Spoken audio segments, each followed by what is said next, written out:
This is our new Trident ML bull bar. We get a lot of inquiries about the one unit light system, which is blinker, fog light and parker all in one. We'll just go to the back of this bull bar. You'll have 4 wires like this hanging out. You'll have a green and a blue and a red and a black. So the red and black are for your fog lights. They also come, you can just use the manufacturer's one.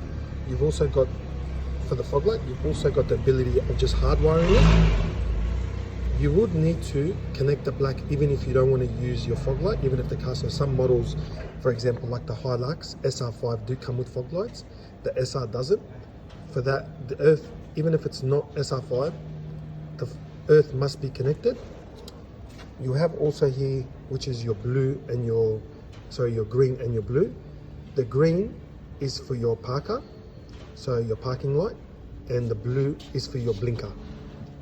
For these two to actually work, the negative, which is the earth here, that black wire has to be connected to the car. If it's not, these two, the blinker and the parker, will not turn on. Okay, so green is for parker and blue is for blinker.